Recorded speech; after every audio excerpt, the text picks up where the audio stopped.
नमस्कार। आप देख रहे हैं एकदम सच। दोस्तों, एकदम सच यूट्यूब चैनल पर आप सभी का बहुत बहुत स्वागत है।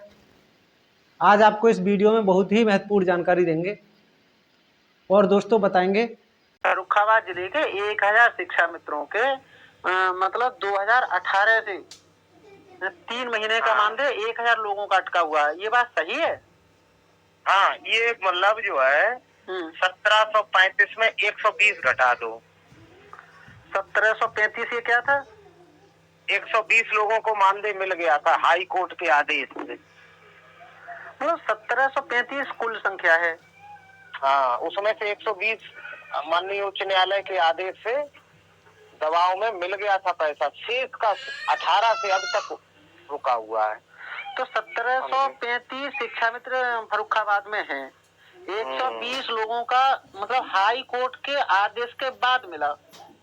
हाँ, हाई कोर्ट के आदेश के अनुसार मिल गया था। बाकी जो अध्यक्ष जी अवशेष बचे उन पर हाई कोर्ट का आदेश लागू क्यों नहीं हुआ? उसके संबंध में माननीय उच्च न्यायालय में 234, 119 दो आर्डर और हुए। अच्छा।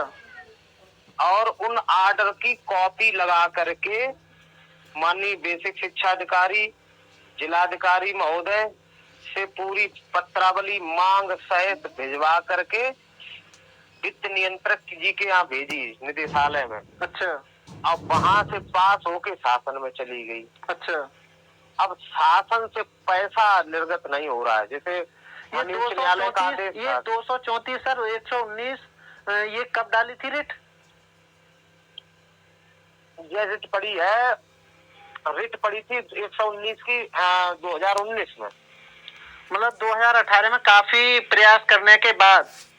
हाँ, उसके बाद भी 120 लोगों का पैसा मिला, बाकी के लोगों का अब तक नहीं मिला है। बाकी के नहीं मिला। फिर एक 2021 में डाली रिट। अच्छा, ये 2021 में भी डाली? 234 लोगों का आर्डर हो गया था हाई कोर्ट से। मतलब 120 का एक बार में हो गया, फिर 134 का एक बार में हो गया है, 234 हाँ, का। हाँ, ऐसा ना, जैसे जो लोग इकट्ठे होते गए अपना अपना करते गए कि अब चलो भैया एक रिट ये डाल देते हैं, जो लोग इकट्ठे हो गए। मतलब पूरे फर्रुखाबाद जनपद के शिक्षा मित्रों का रुका हुआ था। हाँ, पूरे शिक्षा में सबका रुका हुआ था। फिर 120 लोग मतलब याची जो बने, कहने का मतलब। हाँ, हाँ, हाँ। अच्छा, केवल याची लाभ मिल गया? याची लाभ मिल गया। अब वो भी प्रथम लिस्ट में जो याची लाभ थे वो वहाँ दबाव बन गया एकदम। तो पहली लिस्ट में 120 थे, फिर दूसरी वाली में 119। अच्छा, उसमें 119 थे और तीसरी में थे 234। 120, 119, 134 मतलब 3 रिटें पड़ गई। और क्या? जैसे जैसे लोग एकत्रित होते गए वैसे वैसे रिट डालते गए। लेकिन अध्यक्ष, हम ये भी पूछना चाहेंगे कि ये मानदेय पूरे 3 महीने का रुका कैसे? तत्कालीन लेखाकार और बीएसए की गलती से। उनकी गलती की मतलब सरकार की गलतियों की सजा तो शिक्षा मित्र आज भी भुगत रहे हैं, लेकिन अधिकारियों की गलती की सजा मतलब आज मतलब उनकी गलती की सजा भी शिक्षा मित्र भुगत रहे हैं। हाँ, तब जब हमने माननीय उच्च न्यायालय में शिकंजा कसा तब विभागीय अधिकारियों ने मतलब यूनियन के जिला अध्यक्ष की ही सेवा समाप्त करने के लिए तमाम मनगढ़ंत बातें करके नोटिस जारी किया था। मतलब जिलाध्यक्ष ने अपनी बात शासन में रखनी चाहिए, नहीं सुनी गई तो कोर्ट में चले गए। कोर्ट में जाने के बाद मतलब पैसा खर्च करने के बाद कि हमारा 3 महीने का मानदेय 2018 से अटका हुआ है, इसको दे दीजिए। तो मतलब जिलाध्यक्ष की सेवाएं समाप्त करने के लिए मतलब शासन उतारू हो गया। हाँ, मतलब उसमें गलत इशू बना के गलत तथ्य लगा करके, हालांकि वो नोटिस हमें दिया नहीं गया था, लेकिन वो दिखाया कि वो ऐसे ऐसे। कहने का मतलब आपको दिया नहीं, अब वो तैयार सब कुछ कर लिया था कि आपकी सेवाएं समाप्त कर दी जाएंगी, देखिए ये है नोटिस। मतलब आपको पूरी तरह से डरा दिया गया। नहीं, यहाँ का जिलाध्यक्ष डरने वाला नहीं है, बल्कि उल्टा उनको डरा दिया जब उन्होंने ये बात कही। आप हमारी बात समझिए अध्यक्ष जी, हमारे कहने का मतलब ये है कि आपको डराने का प्रयास किया गया, आप नहीं डरे, ये तो आपकी मतलब आपकी अपनी वो हो गई ना। जी जी हाँ, आपकी अपनी ताकत अपने शिक्षा मित्र भाइयों के बल पे कह लीजिए, अपने बल पे कह लीजिए। ये मान लीजिए कि आपके लिए मनगढ़ंत कहानी बना के एक नोटिस बना दिया गया और आपको दिखाया गया, ना कि दिया गया, कि आपकी सेवा समाप्त की जाएंगी।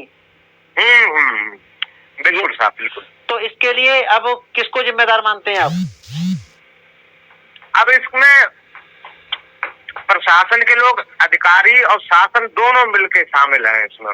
अब चूंकि इतनी बड़ी कार्रवाई करके, जिसमें माननीय उच्च न्यायालय का आर्डर भी साथ में लगा है और सबका मांगा गया, जैसे अब उनका नहीं, जैसे 234 या 119 का ही मांगा गया, आर्डर वो जरूर लगे हैं, याची वो जरूर, लेकिन डिमांड सबकी, जो बचे हुए सबकी की है।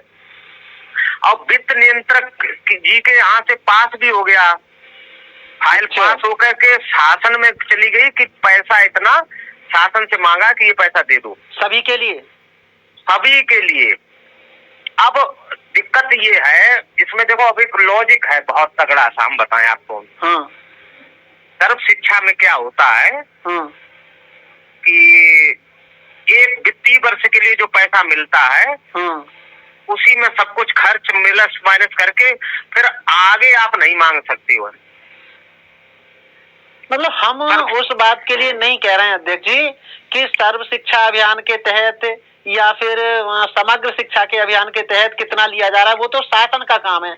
हमारा तो केवल ये सवाल है कि जब उत्तर प्रदेश में इतने शिक्षा मित्र ऐसे के तहत, इतने बेसिक के तहत कार्य कर रहे हैं, तो भाई ग्रांट मांगना, जारी करना, ये करना, वो करना शिक्षा मित्रों का काम नहीं है, अधिकारियों का काम है।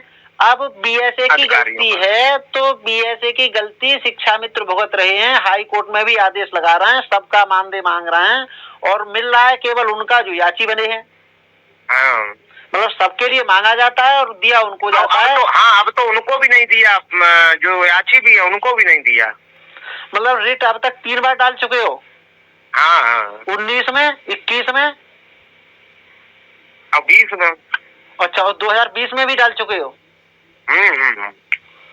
देखो 120 का मिल गया, एक रिट हो गई मान लो, उसमें खंड खंड करके। अच्छा। फिर हाँ, और 19 में ही एक रिट पड़ी थी 2019 में जो थी 119 की, उसमें विभाग ने गलत बात पेश कर दी, इसलिए वो लटक गई। फिर कोरोना आ गया तो उसका 21 में ऑर्डर हुआ जाकर। अच्छा, 19 में 119 लोगों का मिल गया, फिर जो 20 में डाली उसमें कितने लोग थे? 234। तो 234 लोग थे याची। हाँ। उनको आज तक नहीं मिला? आज तक नहीं मिला, जबकि मांगा सबको गया था, सबको मांगा। 1735 में से 120 को मिला, बाकी के सभी लोग रह गए। और 21 में कितने लोगों को मांगा? ऐसा ना, जो कोर्ट गए ना, वो अलग बात हो गई, लेकिन हम लोगों ने कोर्ट का आदेश लगा के संलग्न करके साथ में मांगा सबका पैसा। भाई आपकी गलती इसलिए नहीं है कि आप लोग 120 लोग एकत्र हो पाए, सबका मांगा, 120 लोगों ने याची बने, पैसा खर्च किया, हाई कोर्ट में लड़े कि हमारा जो हमने काम किया, मेहनत किया है, उसका पैसा दे दो। बिल्कुल। अब वो कोर्ट की गलती है कि वो याची को ही क्यों दे रहा है? भाई काम तो सबने किया है। हाँ। नहीं, हम लोगों ने ये भी कहा, हमने कि आप याची बन के न जा करके बल्क में पैसा जो भी इकट्ठा करके एक सामूहिक रिट डाल दो। अच्छा। उसके लिए कोई तैयार नहीं हुआ, बोले कि उसमें। अरे अध्यक्ष जी, सबसे बड़ी दिक्कत यही है कि कोई भी कार्य जो ना है ग्रुप में हो नहीं पाता है ज्यादातर। कोई कुछ कहता है, कोई कुछ कहता है, इसलिए मुखिया नहीं असहाय हो जाता है कि लोग एकत्र नहीं हो पाते, मतलब अलग अलग राहें होती हैं। लेकिन फिर भी आपने बहुत मेहनत की है, और मतलब 2019 में भी रिट डाली, 2020 में भी डाली, 2021 में भी डाली, प्रदर्शन और कोर्ट जा करके आर्डर कराना, सबको हम ही लोगों ने, पूरी जिला की कार्यकारिणी, मतलब गर्मी में, भीषण गर्मी में जनरल बोगी में ठुस के जाते थे, और भयंकर वो दशा देख के रूह कांप जाती है। मतलब आप जाते थे, आप क्यों हाई कोर्ट में रिट आपने डाली थी कि यही कि 3 महीने तक हमने काम किया है ईमानदारी से, उसका हमें जो मतलब 42,000 से घटा के 10,000 कर दिया है, 10,000 तो दे दो कम से कम, इसीलिए जाते थे ना। बिल्कुल है, बिल्कुल बिल्कुल साहब। ये आपकी बात अध्यक्ष जी रिकॉर्ड हो रही है, इसको यूट्यूब पे चला सकते हैं? हाँ बिल्कुल, क्यों नहीं।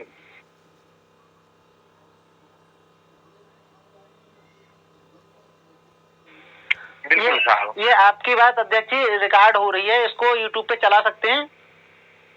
हाँ बिल्कुल, क्यों नहीं। तो इसीलिए हमने इसमें कुछ है ही नहीं। पुष्पेंद्र दुबे जी से बात की, उन्होंने काफी मतलब बताया, वो बड़े मतलब निराश हो रहे थे, और फिर हमने कहा जब अध्यक्ष जी से एक बार बात करेंगे तो उनके लिए भी उनसे पूछें कि वास्तविकता क्या है। अब बताइए, आप बता रहे हैं कि 19 से लेकर 21 तक मुकदमा भी आप लड़ रहे हो, और उसके बावजूद भी मेहनत करने के बाद, ड्यूटी करने के बाद आपको अभी तक पैसा नहीं मिला। इससे ज्यादा और दुखद स्थिति क्या हो सकती है? हम लोग हर मंच पे, जैसे पुष्पेंद्र दुबे जी हैं, आशुतोष जी हैं, कई लोग हैं, जैनन जी हैं, प्रदीप जी हैं, प्रवीण कटियार जी, मतलब हर मंच पे जहाँ पे जरूरत होती है वहां पे अपनी बात रखते हैं कि भैया 3 महीना हमने काम किया और उसका हमें जो है हमारी मेहनत का जो काम, उसका मेहनताना तो मिल जाए मुझे, और उसके लिए भी सब हाई कोर्ट जाना पड़ रहा है। अच्छा, उससे पहले जो जब 10,000 किए थे उससे पहले आपको कितना वेतन मिलता था? तब मिलता था 38 से 40,000, 42,000। और 10,000 कर दिया, फिर शुरू के ये 10,000 भी नहीं दिए 3 महीने। हाँ, और ना और ये बीएसए से आपने कई बार संपर्क किया होगा जब आप हाई कोर्ट तक चले गए हैं तो? एक बार नहीं, 20 बार जब थक गए, एक साल में पूरी थक गए, तब हाई कोर्ट का रुख किया, तब हाई कोर्ट गए। आपकी मेहनत मजदूरी का पैसा हाई कोर्ट भी दिलवाने में एक तरह से कह सकते हैं कि नाकाम रहा, क्योंकि एक बार दे दिया, फिर दोबारा रह गए, फिर 3 बार रह गए, जबकि उसको हाई कोर्ट को ये आदेश करना चाहिए था कि भाई पूरे जनपद में 1735 लोग हैं, सभी का वेतन दिया जाए, जो भी है बनता है। भाई साहब, विभाग की तरफ से जो वहाँ जो लायर खड़े हुए थे, उन्होंने तो ये कह दिया कि ये खामो खाम पे आर्डर आप करवा रहे हैं, सबका भुगतान कर दिया, सबका भुगतान हो गया, कोई भुगतान बाकी नहीं है। मतलब ये सरकार के वकील कह रहे थे? बेसिक के विभाग के वकील वहाँ खड़े होके कह रहे थे। अरे बेसिक के वकील और सरकार के वकील एक ही बात तो है। हाँ, वो अब एक ही बात है। तो वहाँ पे उसकी वजह से मतलब जो जज साहब थे वो भ्रमित हो गए, तो उन्होंने वो जो 119 की सूची थी जो 2019 में चाहते तो ये भी कह सकते थे कि आपने सबका भुगतान कर दिया तो हमें डाटा दे दीजिए 3 महीने का। हाँ, वो तो उन्होंने मांगा। लेकिन सरकार तो जो कर रही है वो कर ही रही है। पीड़ित पक्ष हाई कोर्ट में खड़ा है और वो अपनी दलील उसके वकील रख रहे हैं, तो उसकी ना मान करके सरकारी वकील की मान ली गई जज साहब ने। प्रतीत तो ऐसा ही हो रहा है भाई। प्रतीत क्या हो रहा है, जब हम कह रहे हैं कि हमें पैसा नहीं मिला है, हमने काम किया है, और वो कह रहे हैं हमने दे दिया है, तो तुम्हारा तो सब कुछ लिखा पढ़ा होता है, चाहता तो हाई कोर्ट मंगा लेता। बिल्कुल बिल्कुल। लेकिन कुल मिला के हम कह सकते हैं कि हम मतलब 10,000 रुपया जो देना था 3 महीने का, मतलब 1735 लोगों का, उसके लिए भी मतलब वो हाई कोर्ट ने आंखें मूंद ली। ये मान सकते हैं? अब ये नहीं कह सकते क्योंकि जो लोग गए थे उनके तो आर्डर हुए हैं, हालांकि थोड़ा विलम्ब हुआ। बात ये सही है, ये हम तो इस आधार पे कह रहे हैं कि हमने मांगा 1735 का, तुमने दे दिया याची वालों का, क्यों भाई? लेकिन आप लोग संतुष्ट इसलिए हो गए होगे कि चलो यार 120 लोग ही शामिल हो पाए, तो 120 लोग को जो नहीं मिल रहा है जिसका मिल जाए उसका ही ठीक है। फिर दोबारा और तीसरी बार भी तो आप इसीलिए गए थे कि जो रह गए थे उनके लिए। अच्छा, वहाँ माननीय वाली बात पूछी भी, कितने शिक्षा मित्र हैं और कितने का भुगतान हो गया है, ये जज साहब ने पूछी बात? हाँ, वहाँ बहस में ये बात सामने आई। अच्छा, फिर तो वहाँ भाई गलत डॉक्यूमेंट मतलब जो है आंकड़ा पेश कर दिया गया, इसकी वजह से हमारा ऑर्डर भी लेट हो गया, फिर कोरोना आ गया। सरकार के द्वारा, सरकार के वकीलों के द्वारा यहाँ भी शिक्षा मित्रों के साथ पूरी तरह से खेल किया गया कि 30,000 रुपया जो 3 महीने का बचा है पूरे जिले के लोगों का, वहाँ भी गलत आंकड़ा दे दिया गया। अब खेल की तो बात ये है साहब, 8 वर्ष हो गए हैं, जिनकी सैलरी 8,000 थी उनकी 24,000 हो गई है, और हमारी 10,000 से 10 पैसे नहीं बढ़े हैं। सरकार से पता नहीं कौन सी बुराई हमसे निभाई जा रही है, जबकि हमारे प्रांतीय अध्यक्ष शिव कुमार शुक्ला जी, महामंत्री सुशील कुमार जी, मतलब ऐसे कोई भी मंत्री मिनिस्टर नहीं माननीय मुख्यमंत्री जी से 10-10 बार मुलाकात करी और आज तक कुछ भी नहीं हुआ है। यहाँ तक कि हमारे शिक्षा मित्र 40 से 50 से 70 किलोमीटर दूर, कुछ शिक्षा मित्र जो मूल विद्यालय नहीं गए आ पाए थे, जाते हैं 10,000 में, मूल विद्यालय भी नहीं भेजा। महिलाएं जो थी, जैसे उनकी शादी हो गई थी तो उन्हें अब ससुराल पक्ष में जाना है, अब उनकी शादी हुई 100 किलोमीटर दूर और 10,000 में अपने मायके में जो है गाली खा रही हैं, और बेचारी इतनी हालत स्थिति है कि हम आपको ऐसे बता नहीं सकते हैं, शब्दों में नहीं बयां कर सकते हैं साहब। अच्छा, एक चीज और भी है कि आर्थिक स्थिति तो खराब होगी ही, लेकिन ये और ज्यादा बहुत बड़ी दुर्भाग्य की बात ही कह सकते हैं कि बताओ 2017 से 42,000 से घटा करके अब तक 10,000 कर दिया, उसके बाद अब तक 1 रुपया नहीं बढ़ाया, 1 भी पैसा नहीं बढ़ाया। बताओ, तब से अब तक केवल महंगाई का आंकड़ा देख लीजिए, केवल महंगाई का आंकड़ा, क्या उसको महंगाई हम पे नहीं लागू हुई है? तो और जबकि साहब शिक्षा मित्र आज भी बेसिक में सबसे ज्यादा मेहनत करते हैं हमारे, क्योंकि स्थानीय है, अब चूंकि टूट चुके हैं। नहीं, इस तरह की खबरें हम भी पढ़ते रहते हैं कि बेसिक शिक्षा की रीढ़ है, मतलब तो रीढ़ केवल काम करने के लिए ही है कि पैसा देने के लिए भी है? नहीं, उसके लिए नहीं। आर्थिक तंगी से अब तक और भी समस्याएं आ गई होंगी। आर्थिक तंगी से इलाज के अभाव में हमारे लोग मर रहे हैं, शादी ब्याह, उनमें से जब बहुत ज्यादा तनाव आ जाता है तो आत्महत्या लोग कर रहे हैं। माता पिता का खर्चा। अब तक कितने लोगों की मौतें हो चुकी हैं लगभग? हम अपने जिले की बता रहे हैं, 20 से 25 लोग तो अभी तक, मतलब जो है जो सामान्य मृत्यु होती है उसके अलग हटके डेथ हुई है। किसी ने जहर खा लिया, बाद में 25 लोग आत्महत्या कर चुके हैं। हाँ, किसी ने जहर खा लिया, किसी ने फांसी लगा ली है ना। ये आंकड़ा अगर हम पूरे उत्तर प्रदेश का निकालें 2017 से अब तक का, तो लगभग कितना हो सकता है? ये वैसे तो बहुत ज्यादा हो जाएगा आंकड़ा, कम से कम 8-10 हजार के आसपास जाएगा आंकड़ा, क्योंकि हमारे यहाँ कम है, कहीं 4,000 शिक्षा मित्र है, कहीं 3,000, कहीं 2,500, तो वहाँ इस अनुपात में बहुत ज्यादा कैजुअलिटी हुई है। अब वो लगातार हो रही है, हर रोज 2-4 लोग जो हैं, जब कोई उम्मीद नहीं देखते हैं तो गलत कदम उठा लेते हैं। ये मामला तो बहुत बड़ा है, लेकिन हम तो केवल फोकस कर रहे थे जनपद फर्रुखाबाद के जो लोग हैं, मतलब 1735 आप संख्या बता रहे हैं, इनका 3 महीने का अभी तक अटका हुआ है। तो मतलब सरकार तो यही चाहती है कि नहीं, आर्थिक तंगी से ये लोग ज्यादा से ज्यादा मतलब नुकसान हो, ज्यादा से ज्यादा मरे, इनके परिवार भूखे रहें, इसका मतलब तो यही समझ लिया जाए क्या? अब यही तो है। अब जैसे शिक्षा मित्र को 60 साल पे रिटायर भी कर रहे हैं, उनका आंकड़ा मंगा ले, उनका सब पूरा डाटा तैयार कर लिया। अच्छा, रिटायरमेंट के बाद आपको क्या मिलता है? कुछ भी नहीं, नेथे हाथ खाली वापस, आंसू मिलते, आंसू, दर्द के आंसू, जो मतलब 60 साल सर्विस करने के बाद आपको जब घर आना है तो वैसे ही आ जाओगे जैसे आते खाली? कुछ भी नहीं, नथिंग भाई साहब, और पूरा जीवन अपना यौवन काल समर्पित कर दिया बेसिक शिक्षा के लिए, और ऐसा नहीं जानते थे कि बताओ ये भी दिन देखने को मिलेंगे। अच्छा, हमारे एक लोगों बात और बताइए, देखिए आपके जनपद फर्रुखाबाद की न्यूज ये नहीं हो सकती। हमने ऐसा भी सुना है कि शिक्षा मित्र विरोध कर रहे हैं शिव कुमार शुक्ला का कि जब से गाजी मामाला ने, तुम्हारे प्रदेश अध्यक्ष, उन्होंने अपनी नैतिकता के आधार पर इस्तीफा दिया है, उसके बाद अब तक अगर गाजी मामाला होते तो मतलब सरकार से कुछ न कुछ तो अवश्य ही करा लेते, लेकिन शिव कुमार शुक्ला इस मामले में बिल्कुल पूरी तरह से फेल है, ये आरोप लोगों का है, ये सही है? हालांकि मेहनत की है शुक्ला जी ने, और सबसे ज्यादा मेहनत की है महामंत्री जी ने, लेकिन हाँ, ये सुर तो उठ रहे हैं, ये तो मैंने सुना है, कह रहे लोग कि जिस तरीके का संघर्ष होना चाहिए अगर वार्ता का रास्ता बंद है, अगर वार्ता से कोई हल नहीं निकल रहा है, तो संघर्ष का रास्ता अपनाना चाहिए।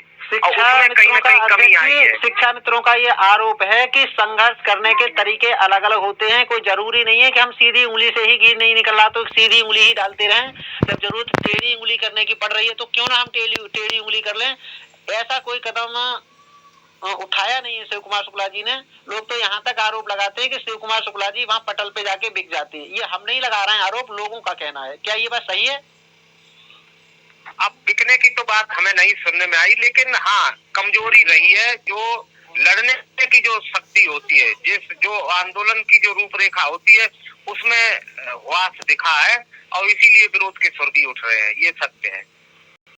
चलिए खैर, आपकी समस्या वास्तव में बहुत बड़ी वो समस्या तो है ही। सरकार को इस ओर ध्यान देना चाहिए और शिव कुमार शुक्ला जी के लिए भी कम से कम लोगों की राय के आधार पे या तो काम करे, नहीं तो इस्तीफा दे देना चाहिए।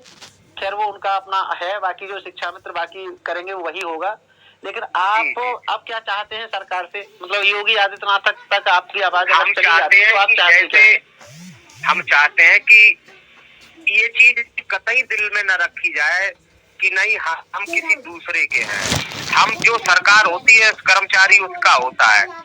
अगर हमारे साथ थोड़ा भी तो अच्छा कर दो, थोड़ा भी अच्छा कर दो, एक सकारात्मक संदेश जाए, हम आपके हो जाएंगे।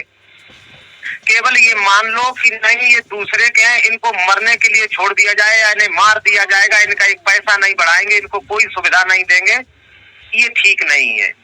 ये लोकतंत्र में ठीक नहीं है। आपके कहने का मतलब हम ये समझ रहे हैं कि आपने 42 से घटा के 10 कर दिया और अब तक 1 रुपया नहीं दिया, तो हम आपके कैसे हो जाएं? नहीं, जैसे शारीरिक रूप से तो हम हैं ही, लेकिन मानसिक रूप से कैसे हो जाएंगे? दर्द भरा हुआ है।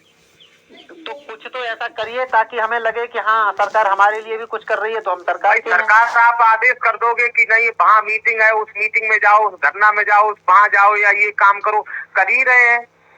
लेकिन मानसिक रूप से तो तभी हम जुड़ पाएंगे जब वो काम होंगे। Please subscribe. Only personal use is allowed.